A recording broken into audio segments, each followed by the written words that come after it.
जय हिंद साथियों, स्वागत है आप सभी का अपने YouTube चैनल संदीप बिगनर में। देखिए, आज जो हम एक ऐसे टॉपिक पर बात करने वाले हैं जो कि आप सबके दिमाग में ये फिक्स हो गया है, एक दो दिन से ये चीज़ें न्यूज़ में चल रही हैं कि ये क्या है, सीईटी क्या है, अब क्या होने वाला है। अब मतलब चर्चा में ये चीज़ें चल रही हैं कि एसएससी, बैंकिंग, रेलवे सब खत्म हो गया, अब कोई वैकेंसी ये जो संस्थाएं कराती थी वो नहीं कराएंगी। तो उसके ऊपर हम डिटेल से बात करेंगे कि ये जो भर्ती है किस किस तरीके से होगी, अब आगे क्या होने वाला है, कौन सी वैकेंसी खत्म होगी, कौन सी वैकेंसी लगातार बनी रहेगी जैसे थी, और ये जो भर्ती होगी ये केंद्र के लिए होगी या राज्यों के लिए होगी, किस किस तरीके से इसमें सिलेक्शन प्रोसेस रहेगा, क्या इसकी क्वालिफिकेशन रहेगी और क्या इसका रहेगा सिलेबस। ठीक है, तो इस तरीके से हम इन सारी चीज़ों के ऊपर बात करेंगे, इसलिए आपको वीडियो लास्ट तक देखनी है जिससे आपसे कोई भी इन्फॉर्मेशन किसी भी तरीके से छूटे नहीं। अगर चैनल पर नए आए हो तो एक बार चैनल को जरूर सब्सक्राइब कर लें। देखिए, सबसे पहले हम बात करते हैं, जैसा कि आप न्यूज़पेपर की भी कटिंग देख रहे होंगे, उस पर सबसे ऊपर लिखा हुआ है कि अगले साल से ग्रुप बी और ग्रुप सी के पदों के लिए कॉमन टेस्ट होगा। तो इसी के ऊपर हम बात करने वाले हैं, कॉमन टेस्ट आखिर क्या है और क्यों कराया जा रहा है। ये जो कॉमन टेस्ट है इसका नाम है सीईटी। ठीक है, इसका नाम है कॉमन एलिजिबिलिटी टेस्ट। ठीक है, ये जो चीजें चल रही हैं ना, ये अब से नहीं, ये लगभग 2019 और 20 से, ठीक है, ये 2019 और 20 से लगभग कोरोना काल से ही गवर्नमेंट की ओर से प्रयास किया जा रहा था। ठीक है, और इसकी जिम्मेदारी एक मुख्य एक संस्था को दी गई थी और उसने अब जाकर के अपनी रिपोर्ट पेश की है। ठीक है, उसने अब जाकर के अपनी रिपोर्ट पेश की है और लगभग सारी चीजें कंप्लीट हैं अब, और ये बिल्कुल मैदान में उतरने वाली है। यानी कि अब आगे क्या होने वाला है उसके ऊपर हम बात करेंगे। ठीक है, ये कोरोना काल से इसका प्रयास किया जा रहा था।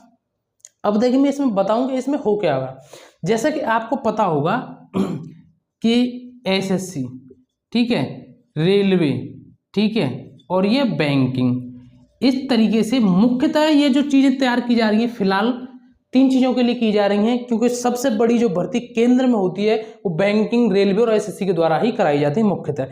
ठीक है, तो अब बात यह है कि ये जो तीनों की जो वैकेंसी आएगी, इसमें आपको पता है कि पहले प्री होता है, ठीक है, फिर मेंस होता है। एसएससी की भी बहुत सारी ऐसी है जिसमें प्री होता है, इसमें प्री होता है और इसमें प्री होता है, फिर इसके मेंस होते हैं। तो इन सारी चीजों को खत्म करने के लिए ये चीजें बनाई गई। इसमें क्या होगा, क्या ये चीजें मैं आपको बताऊं, यहां मैं बताता हूं आपको कि सीईटी का प्रोसेस क्या रहेगा।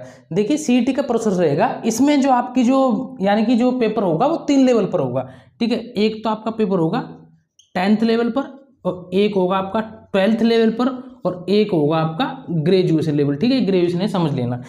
3 लेवल पर आपका जो कॉमन एलिजिबिलिटी टेस्ट है वो 3 तरीके से आपका होगा 3 लेवल पर। ठीक है, तो होता क्या है, जो भी वैकेंसी रेलवे, एसएससी और बैंकिंग की निकलेगी, इन तीनों की जो भी 10th लेवल की वैकेंसी निकलेगी, और जिसने ये 10th लेवल का जो कॉमन टेस्ट है ये पास कर लिया, वो मान के चलिए कि तीनों वैकेंसी के लिए जो भी 10th की वैकेंसी आएगी उन सभी के लिए एलिजिबल कहलाएगा। ठीक है, और ऐसे ही 12th के लिए जो टेस्ट होगा, कॉमन टेस्ट, हर साल टेस्ट हुआ करेगा। और मैं ये चीजें पहले ही आपको बता दूं मैं यहाँ कि साल में पहले तो 2 बार टेस्ट होगा इसका ये जो कॉमन टेस्ट है साल में 2 बार होगा, और जो भी आपका स्कोर आएगा वो 3 साल तक वैलिड रहेगा। अगर आपको लगता है कि मेरा स्कोर कम है, मैं और बढ़ाने का प्रयास करूं, तो आप भले अगले साल दे दीजिए, जो आपने अगले साल फिर दिया वो फिर 3 साल तक वैलिड रहेगा। अगर आप कोई भी टेस्ट नहीं देते, सिर्फ आपने एक टेस्ट दिया, आपके जितने भी जो भी नंबर आए वो 3 साल तक वैलिड रहेगा, इस तरीके से। और साल में 2 बार हुआ करेगा, एक तो साल के शुरुआत में और एक साल के बाद में। जैसे आपको पता होगा ओ लेवल का पेपर होता है 1 जनवरी में, 1 जुलाई में, ऐसे ही और कुछ बड़े एग्जाम होते हैं जो साल में 2 बार होते हैं, तो इसी तरीके से ये पेपर होगा। तो इसमें क्या होगा, 3 तरीके से पेपर होगा, 10th, 12th और ये ग्रेजुएशन लेवल पे। तो अगर आपने ये जो कॉमन टेस्ट है ये आपने 12th लेवल का दे दिया, अगर आपने 12th कर रखा है तो आप 12th लेवल और 10th लेवल दोनों का दे सकते हो। अगर आपने ग्रेजुएशन कर रखा है तो आप तीनों लेवल का दे सकते हो।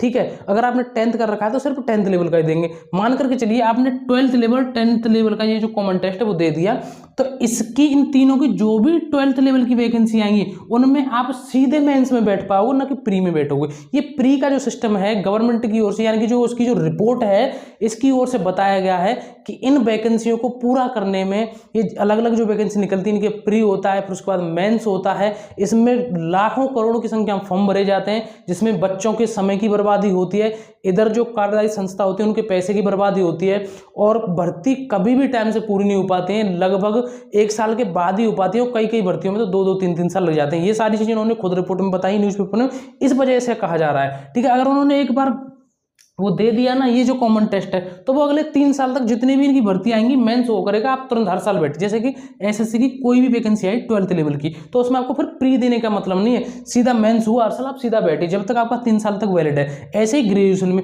आपको पता है 12th में भी ग्रेजुएशन से वैकेंसी निकलती है, एसएससी में भी ग्रेजुएशन से वैकेंसी निकलती है, और बैंकिंग में। और आपको पता है कि इन तीनों में यहाँ भी प्री मेंस अलग, प्री मेंस अलग और प्री मेंस अलग सबका होता है। लेकिन अगर आपने ग्रेजुएशन वाला ये कॉमन टेस्ट है ये आपने दे दिया, तो आप ये मान करके चलिए कि आप तीनों वैकेंसी के लिए मेंस में बैठने के लिए एलिजिबल हो। बैंकिंग का कोई पेपर होगा आप सीधे उसके मेंस में बैठ जाओगे, एसएससी का कोई पेपर होगा आप उसके सीधे मेंस में बैठ जाओगे जो ग्रेजुएशन लेवल का होगा, और रेलवे का होगा उसके भी आप मेंस में बैठ, आपको अलग अलग प्री देने की जरूरत नहीं है। तो इस तरीके से सारी चीजें तैयार की जा रही हैं और ये बहुत अच्छी होने वाली हैं आप सभी के लिए। और ये धीरे धीरे, सबसे पहले मैं आपको बताऊं, हालांकि ये चीज कटिंग में भी दी हुई है जो न्यूज़पेपर में, सबसे पहले इनकी ओर से जो प्रयास किया जाएगा वो किया जाएगा ग्रेजुएट वालों के लिए, ठीक है।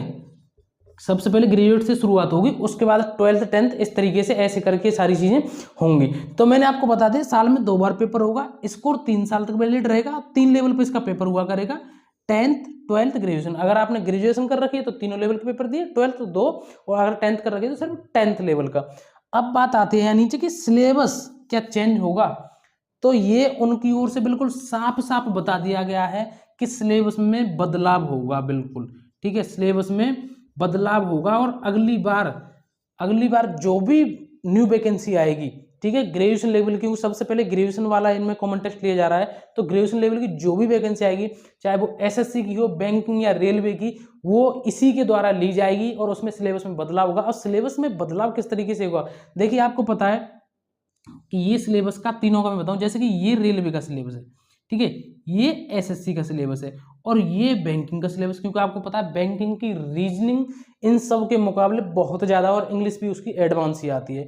तो अब इसका जो लेवल है ये जो इस पेपर का, वो एक एवरेज में रखा जाएगा, यानी कि इसको भी दिक्कत नहीं हो, इसको भी दिक्कत नहीं, इसको भी, यानी कि एक ऐसे लेवल पर रखा जाएगा कि ये जो तीनों को थोड़ा सा मतलब ये मैनेज करके और इस सिलेबस को आराम से कवर कर सके और इस पेपर को दे सके।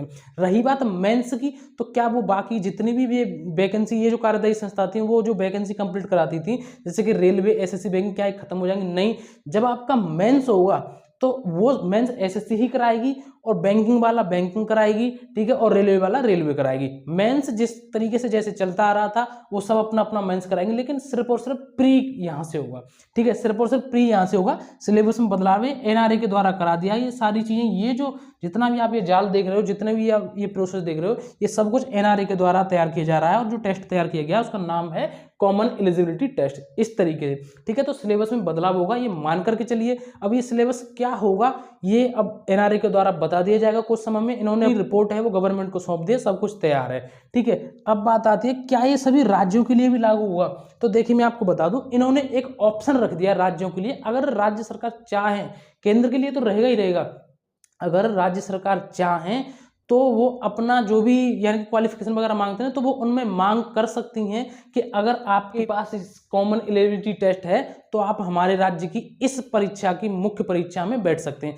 तो इस तरीके से राज्यों के ऊपर है, चाहे सभी राज्य इसको लागू कर सकते हैं या कुछ राज्य लागू कर सकते हैं। और उन्होंने प्राइवेट कंपनियों के लिए भी कहा है कि प्राइवेट कंपनी में अपने लिए कर सकती हैं, कि आपने देखा होगा 10th और 12th की वैकेंसी निकलती, कहीं पोस्टर देखा होगा आपने, तो हो सकता है वो 10th और 12th हटा करके वो सीधा ये लिख दें कि कॉमन एलिजिबिलिटी टेस्ट पास होना अनिवार्य है, ठीक है। तो इस तरीके से ये सारी चीजें रहेंगी, और सभी राज्यों के मैंने लिए बता दें, सभी राज्यों के लिए मौका है, अगर राज्य सरकार चाहेंगी तो इस तरीके से इसमें भाग ले सकते हैं। वो अपने यहाँ भी कुछ वैकेंसियां, सभी वैकेंसियों के लिए क्वालिफिकेशन इसके जरिए कर सकते हैं, उनका भी टाइम बच जाएगा, उनका भी प्री कराने का खर्चा बच जाएगा, और जो यहाँ पास होगा वो उसी लेवल के एग्जाम के, उसमें जो एग्जाम होगा उसके मेंस में सीधा बैठ सकेगा, ठीक है। और इसके द्वारा सभी तैयारी कराई जा रही पेपर की, और सभी पेपर ऑनलाइन होंगे इसके, ठीक है, सभी जो इसके पेपर होंगे वो सभी इसके जो पेपर हैं वो ऑनलाइन होंगे, ठीक है। तो इस तरीके से सारी चीजें हैं। अब आपका मुझे नहीं लगता कि कोई डाउट बचा होगा कि क्या है कॉमन एलिजिबिलिटी टेस्ट।